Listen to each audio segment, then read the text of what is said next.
t'élever et te relâcher dans la sphère d'influence de ta destinée. Veuillez vous asseoir s'il vous plaît. Et quand je vois cela, je parle avec le conseil de Dieu. Jérémie chapitre 23, pasteur Steve, il est écrit, Dieu reproche les faux prophètes en disant, si ces prophètes-là étaient dans mon conseil, ils allaient voir et entendre ma parole. Donc ils prophétisent sur la nation faussement parce qu'ils n'ont pas pris part à mon conseil. Qu'est-ce qu'il y a dans le conseil de Dieu? Il y a ces êtres. Et les prophètes des nations travaillent avec les veilleurs. Les prophètes autorités territoriales travaillent avec des veilleurs.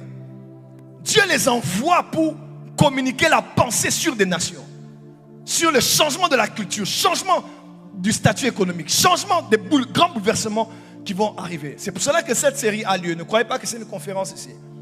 Je fais le travail du prophète. Ne dis pas que le prophète est un docteur, non. C'est ça le travail du prophète. Un prophète doit vous localiser par rapport au temps et à l'époque. Le prophète n'est pas là que pour prophétiser. Il est là pour activer en vous la grâce d'écouter. De ne pas écouter que Dieu, d'écouter les signes des temps. Je ne peux pas avancer. On avance. Les fils de Dieu sont les dieux civilisateurs dans l'histoire des civilisations et en cinématographie. Les éternels que vous avez suivis. N'est-ce pas? Les hommes étaient là, ils sont venus et ils ont commencé à civiliser la terre. Sur le plan de l'agriculture, le plan de l'armement. À un moment même, ils se sont dit, est-ce que c'était bien qu'ils puissent les apprendre ces choses? Ce n'était pas précoce. Sur le plan de l'agriculture. Pourquoi ces hommes à Hollywood nous apprennent toutes ces choses? Parce que derrière cette grande machine d'Hollywood, il y a beaucoup de réalité. Ces hommes connaissent le monde spirituel plus que beaucoup de pasteurs qui ne passent le temps qu'à faire des débats sur le talit et sur la coiffure d'un homme de Dieu. Vous savez, ça c'est des choses ridicules. Le monde est en train de changer. Les nations sont en train de s'entre-déchirer. Le monde change à grande vitesse et nous, notre temps, c'est parler du talit. Il y a ton voisin grandissant. Et ces grandes machines mettent des millions, des milliards même.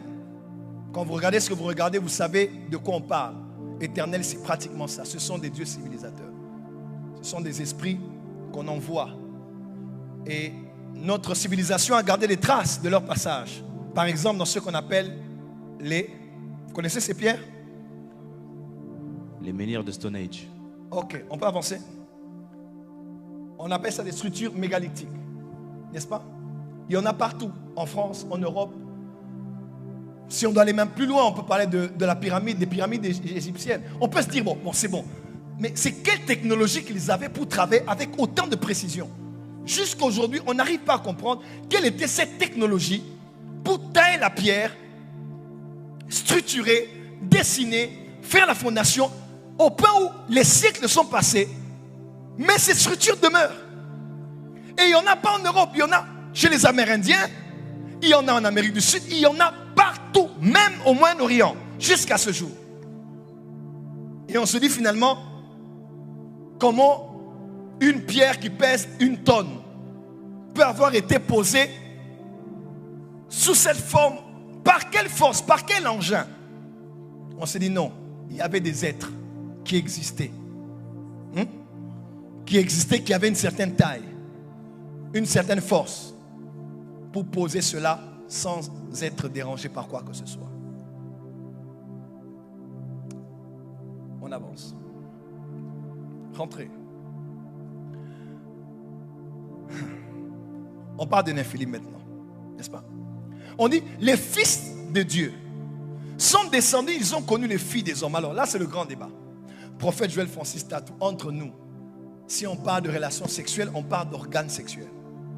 Si on parle de naissance, on parle de spermatozoïdes. Qu'est-ce que tu veux nous dire?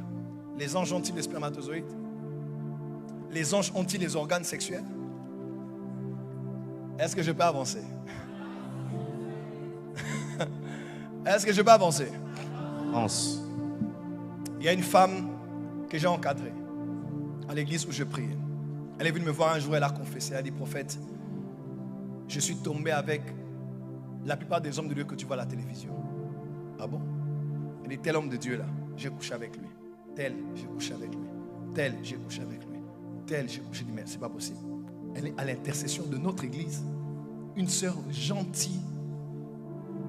Je tais son nom. Gentille. Mais elle m'a dit, je veux te parler de ma vie. Pourtant, elle était généreuse, gentille. Elle était là, mais elle dit, je ne sais pas t'expliquer, mais je veux te parler de ma vie. Elle dit, ma mère n'avait pas d'enfant pendant des années. Elle a prié, elle n'a rien reçu. Elle était à l'église méthodiste. Et elle allait voir une femme qui lui a dit, je vais t'emmener quelque part. Et ils sont allés tard la nuit au bord du fleuve Congo. Et une femme est venue, on a fait des rituels. Et on a pris quelque chose, on a posé sur son ventre. À l'instant même, elle a senti que quelque chose était entré. Les semaines qui ont suivi, elle a vu qu'elle était enceinte. Et elle a mis au monde la femme dont j'ai parlé. Elle vient d'où? Vous avez déjà entendu parler de ce genre d'histoire? Elle vient d'où? Comment un être humain peut naître mais qui n'a pas été conçu du père et de la mère? Qu'est-ce qui s'est passé entre le monde spirituel de la mère, les esprits des eaux, et un enfant qui est entré dans l'utérus de la femme, qui est un embryon, l'œuf, embryon et puis un bébé? Qu'est-ce qui s'est passé? Et mon fils qui était responsable de l'intercession à l'époque, il est maintenant à Londres. Il était avec la sœur dans la retraite d'intercession. Elle était aussi à l'intercession. Satan s'est organisé quand les gens sont allés acheter du pain. Il est resté seul. Il m'a dit, Dad, je n'ai pas compris. Elle a laissé tomber seulement le pain. Je n'ai pas compris, le pain est tombé. Quand j'ai regardé, j'ai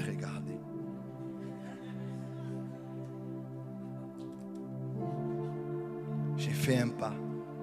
On a fini sur le tatami. En pleine retraite. En pleine retraite. Dis avance prophète. Mais c'est en pleine retraite. Et puis, non seulement ça, elle est tombée enceinte. Ça, c'est une histoire de fou, je vous dis.